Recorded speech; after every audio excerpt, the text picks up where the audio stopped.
అందరికీ నమస్కారం. నా పేరు పి. హేమంత్. నేను 8వ తరగతి బోధిధర్మ పబ్లిక్ స్కూల్‌లో చదువుతున్నాను. మా తండ్రి పేరు పి. వెంకటేశ్వర్లు. మా తల్లి పేరు పి. గోవిందమ్మ. నాది కమ్మవారిపల్లి.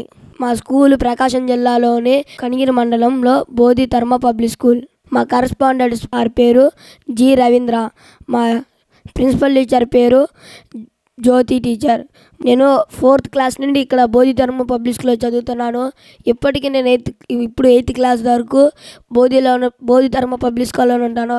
వీలైనంత వరకు నాతో పాటు 10 మందిని ఇక్కడ చేరుస్తాను. నేను ధ్యానం 5 సంవత్సరాల నుండి చేస్తున్నాను. నేను శాకాహారిని.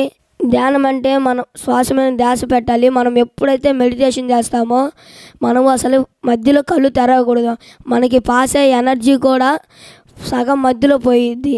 అందుకే మనం ఎప్పుడైనా మెడిటేషన్ చేసేటప్పుడు స్ట్రైట్ కూర్చొని అసలు కదలకూడదు. నేను ధ్యానం చేస్తున్నప్పుడు అంటే ఫస్ట్లో ఏ థాట్స్ అన్నీ వచ్చాయి. హెడ్ఏక్ వ్యతిరేకంగా అసలు చేయలేకపోయాను. మధ్యలో కళ్ళు తెరిచేవాడిని.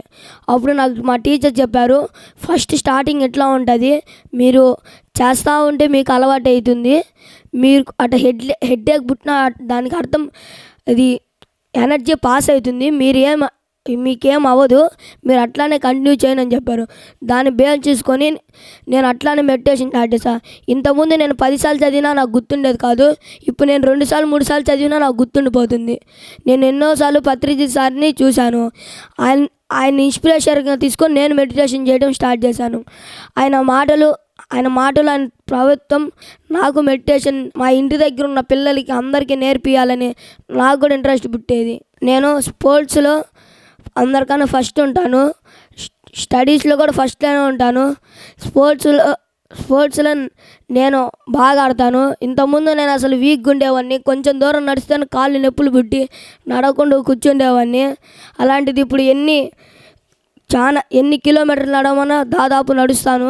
దేనివల్ల అంటే ధ్యానం వల్ల. నేను ఇంతకుముందు ఆడుకుంటుంటే రమ్మంటే నేను అసలు వచ్చేవానే కాదు. వచ్చిన 2 minutes ఆడుకొని వెళ్ళిపోయేవాడిని. అట్లా నేను మెడిటేషన్ చేస్తానంటే నేను అందరికన్నా ఎక్కువసేపు ఆడుకొని ఉండేవాడిని. ఈ ధ్యానం వల్ల నేను ఎన్నో ఫలితాలు పొందాను.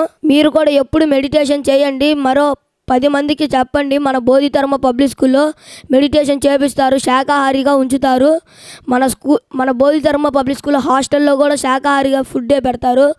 మనము బోధిధర్మ పబ్లిక్ స్కూల్లో స్పోర్ట్స్, చదువులు అన్ని ధ్యానంలో అన్నీ చూసుకుంటారు. ఒక పిల్లవాడికి చదువు వచ్చి ఇంకో పిల్లవాడికి ఎందుకు రాలేదని టీచర్స్ కూడా అందరికి బాగా నేర్పిస్తారు. ప్రతి వాడితో ఒకేలాగా ఉంటారు. ఒకరి పార్షియాలిటీ చూపిరు. అందరితో బాగా మాట్లాడి అందరికి బాగా చదువు చెప్పి డౌట్స్ ఉంటే అడిగి ఇస్తారు. ఇంతకుముందు నాకు అసలు స్టేజ్ ఫియర్ ఉండేది. 10 మందిలో మాట్లాడంటే నేను మాట్లాడలేను. ఇప్పుడు ఎంతమంది ఉన్నా నేను మైక్ పట్టుకొని మాట్లాడే శక్తి నా దగ్గర ఉంది. నేను ఎంతమంది ఉన్నా ఇక్కడ మాట్లాడగలను. నేను ఎప్పుడన్నా ఏదైనా చదువుతున్నప్పుడు ఇంతకుముందు ఒక లైన్ చదవగలను, ఇంక దిక్కులు చూసి చదవబుద్ధేది కాదు. ఇప్పుడు కానీ నేను ఏదైనా బుక్ చదువుతుంటే అది అయిపోయేదాకా నాకు చదివిపించిద్ది. అసలు పక్క తిరగబుద్ధి కాదు. ఒక మాటలో చెప్పాలంటే ఇక్కడ కనిగిరి మండలంలో ఎన్ని కార్పొరేట్ స్కూల్ ఉన్నా కానీ అంత ఫీజుతో ఉన్నా కానీ ఇక్కడ తక్కువ ఫీజుతోనే మెడిటేషన్ చేపిస్తారు.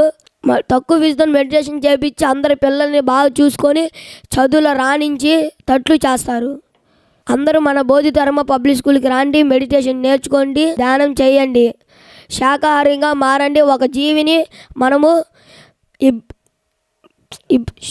హింసించకూడదు. మనము ఒక 2 రోజుల్లో రూమ్లోనే ఉండమంటే ఉండలేము.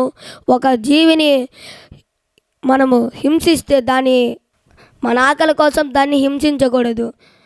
అలా మళ్ళీ కొంతమంది చికెన్ తినం గుడ్డు తింటామంటారు. ఇప్పుడు ఆ గుడ్డు తినపోయింటే దాంట్లో నుండి ఒక జీవి వచ్చింది. మనం అప్పుడు జీవిని తిన్నట్టే కదా. అందుకని శాకాహారిగా మారండి. మనం బోధిధర్మ పబ్లిక్ స్కూల్లో మెడిటేషన్ చేపిస్తారు. ఈ అవకాశం ఇచ్చిన PMC ఛానల్కి, మా గురు పత్రిజీ సార్కి థ్యాంక్స్.